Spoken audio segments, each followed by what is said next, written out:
আসসালামু আলাইকুম সম্মানিত দর্শক। বাংলাদেশের সরকারি চাকরিজীবীদের জীবনে সবচেয়ে বড় প্রতীক্ষার অবসান ঘটতে চলেছে। দীর্ঘ ১১ বছরের অপেক্ষার পর এই জুন মাসেই সরকার ঘোষণা করেছে আগামী ১ জুলাই থেকে কার্যকর হতে যাচ্ছে বাংলাদেশের ইতিহাসে নবম জাতীয় বেতন স্কেল। আর ঠিক এই মুহূর্তে সারা দেশের প্রায় ১৫.৫ লক্ষ সরকারি কর্মচারী অধীর আগ্রহে অপেক্ষা করছেন সেই ঐতিহাসিক প্রজ্ঞাপনের জন্য। আজকের এই বিশেষ আয়োজনে আমরা আলোচনা করব নবম পে স্কেলের সর্বশেষ আপডেট, প্রস্তাবিত বেতন কাঠামো, কোন গ্রেডে কত টাকা বেতন হতে পারে, ধাপে ধাপে বাস্তবায়নের বিস্তারিত পরিকল্পনা, সরকারি কর্মচারীদের দাবি ও প্রতিক্রিয়া এবং এই পে স্কেলের অর্থনৈতিক প্রভাব। তাহলে শুরু করা যাক।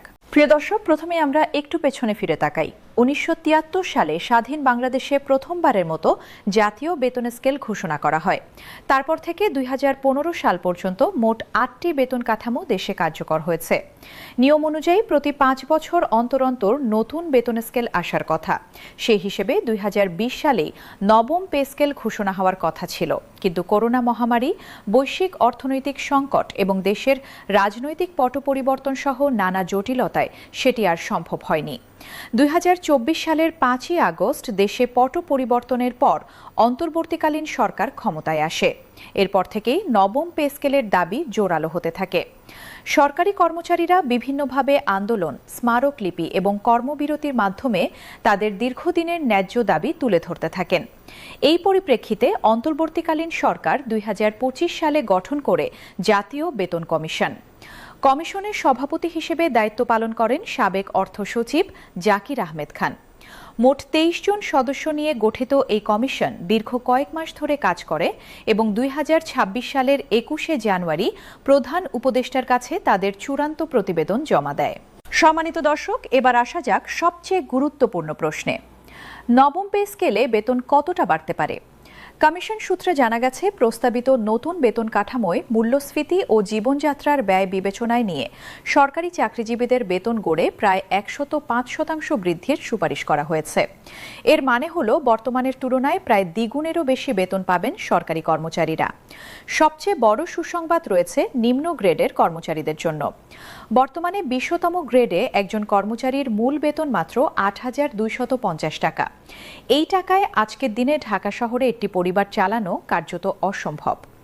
নতুন পে স্কেলে সর্বনিম্ন বেতন ২০,০০০ থেকে ২০,৫০০ টাকায় উন্নীত করার প্রস্তাব দেওয়া হয়েছে। এটি বর্তমানের তুলনায় প্রায় ১৪০% বৃদ্ধি। অন্যদিকে সর্বোচ্চ প্রথম গ্রেডে বর্তমান মূল বেতন ৭৮,০০০ টাকা, সেটি বাড়িয়ে ১,২০,০০০ থেকে ১,৬০,০০০ টাকার মধ্যে নির্ধারণের সুপারিশ এসেছে। কোনো কোনো সূত্রে সর্বোচ্চ বেতন ১,৫০,০০০ টাকা করার কথাও বলা হয়েছে।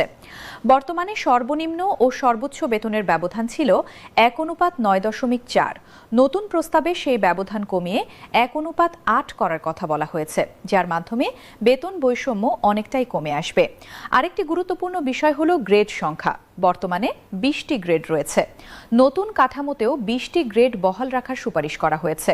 তবে এই বিষয়ে বিভিন্ন কর্মচারী সংগঠনের মধ্যে ভিন্ন মত রয়েছে। কেউ চান ১৬টি গ্রেড, কেউ বা ১০টি গ্রেডে নামিয়ে আনার দাবি তুলেছেন, যাতে বেতন কাঠামো আরও সহজ ও বৈষম্যমুক্ত হয়। প্রিয় দর্শক, এবার আসি সবচেয়ে জরুরি প্রশ্নে। কবে থেকে কার্যকর হবে এই পে স্কেল?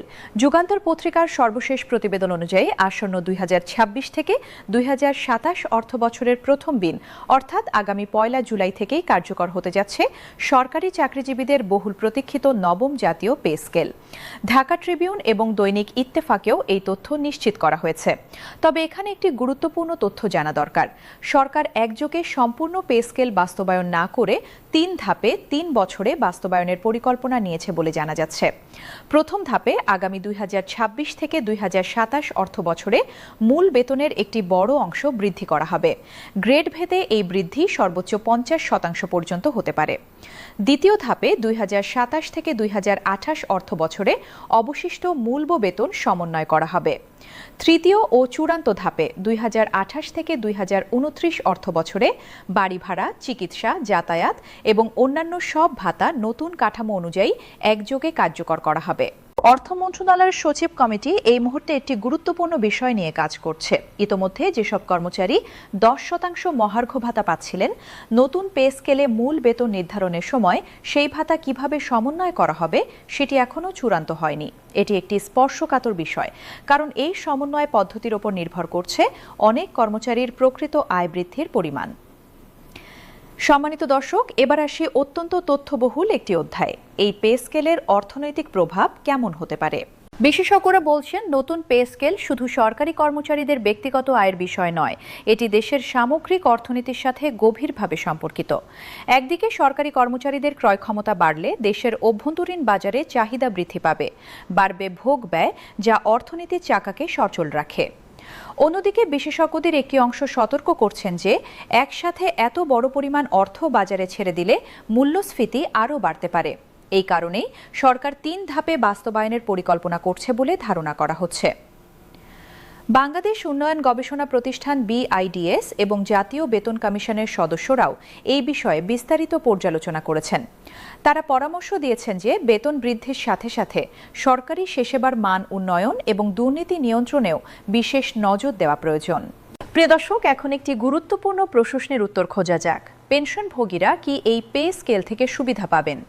দৈনিক ইত্তেফাকের প্রতিবেদন বলছে, 3 ধাপে পে স্কেল বাস্তবায়ন হলে শুধু চাকরিজীবীরা নয়, পেনশনভোগীরাও এই সুবিধার আওতায় আসবেন। তবে কিভাবে এবং কোন হারে পেনশনভোগীরা বাড়তি সুবিধা পাবেন তার বিস্তারিত এখনও প্রকাশিত হয়নি।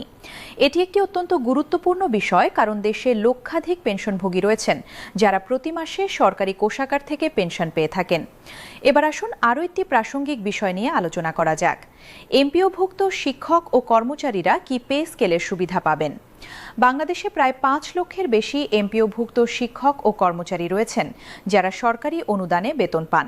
সূত্র জানাচ্ছে যে শিক্ষা মন্ত্রণালয় ও অর্থ মন্ত্রণালয়ের যৌথ পর্যালোচনায় এমপিওভুক্ত শিক্ষকদের বেতন কাঠামো নতুন স্কেল অনুযায়ী সমন্বয়ের বিষয়টি বিবেচনায় রয়েছে। তবে এই বিষয়ে চূড়ান্ত সিদ্ধান্ত এখনও পাওয়া যায়নি। সম্মানিত দর্শক, এই পর্যায়ে আমরা একটু বিশ্লেষণ করা যাক যে সরকারি কর্মচারীরা কতটা আর্থিক চাপে আছেন এবং নতুন পে স্কেল তাদের জীবনে কতটা পরিবর্তন আনতে পারে। দ্বিতীয় চ্যালেঞ্জ হলো মূল্যস্ফীতি নিয়ন্ত্রণ। একসাথে এত বড় পরিমাণ অর্থ বাজারে এলে মূল্যস্ফীতি আরও তীব্র হওয়ার আশঙ্কা রয়েছে। 3 ধাপে বাস্তবায়নের পরিকল্পনার পেছনে অনেকটাই এই ভাবনা কাজ করছে। তৃতীয় চ্যালেঞ্জ হলো রাজনৈতিক প্রতিশ্রুতি পালন। নতুন সরকার নির্বাচনের আগেই পে স্কেল বাস্তবায়নের প্রতিশ্রুতি দিয়েছিল। সেই প্রতিশ্রুতি রক্ষা করা এখন সরকারের জন্য রাজনৈতিকভাবেও গুরুত্বপূর্ণ। এই মুহূর্তে সবচেয়ে বড় উদ্বেগের বিষয় হলো, অনেক কর্মচারী ভয় পাচ্ছেন যে ধাপে ধাপে বাস্তবায়নের নামে আসলে বেতন বৃদ্ধির পুরো সুবিধা তারা পাবেন না। তাদের আশঙ্কা, বিভিন্ন কারণ দেখিয়ে তৃতীয় ধাপটি বারবার পিছিয়ে যেতে পারে। এই আশঙ্কা একেবারে অমূলক নয়, কারণ অতীতে দেখা গেছে বিভিন্ন সরকারি সিদ্ধান্ত কার্যকর হতে বহু বছর দেরি হয়েছে। সম্মানিত দর্শক, আজকের সর্বশেষ আপডেট হিসেবে জানা যাচ্ছে যে গত 7 জুন 2026 তারিখে ঢাকা ট্রিবিউন বাংলায় প্রকাশিত প্রতিবেদনে বলা হয়েছে, আসন্ন বাজেটে পে স্কেল নিয়ে বড় পরিকল্পনা রয়েছে।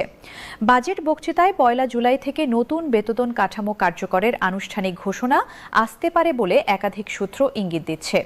এরই মধ্যে দেশের প্রধান জাতীয় দৈনিকগুলো এই বিষয়ে ব্যাপক প্রতিবেদন প্রকাশ করেছে। জুন মাসের শেষ নাগাদ গেজেট প্রকাশিত হলে এবং 1 জুলাই থেকে নতুন পে স্কেল কার্যকর হলে এটি হবে সরকারি চাকরিজীবীদের জন্য একটি ঐতিহাসিক মুহূর্ত, শান হবে। প্রিয় দর্শক, আমরা আশা করছি এই তথ্যবহুল আলোচনা আপনাদের উপকারে এসেছে। নবম পে স্কেল সংক্রান্ত যে কোনো নতুন আপডেট পাওয়া মাত্রই আমরা আপনাদের সামনে তুলে ধরব। পরিশেষে বলতে চাই, বাংলাদেশের লক্ষ লক্ষ সরকারি কর্মচারী ও তাদের পরিবারের সদস্যরা এই মুহূর্তে যে স্বপ্ন দেখছেন, সেই স্বপ্ন পূরণে রাষ্ট্রের দায়িত্ব রয়েছে। যে মানুষটি রোদ বৃষ্টি উপেক্ষা করে প্রতিদিন অফিসে যান, দেশের সেবায় নিজেকে নিয়োজিত রাখেন, তার ন্যায্য পারিশ্রমিক নিশ্চিত করা শুধু সরকারের দায়িত্ব নয়, এটি রাষ্ট্রের নৈতিক বাধ্যবাধকতা। আমাদের সাথে থাকুন। আজকের মতো এখানেই শেষ করছি। আল্লাহ হাফেজ।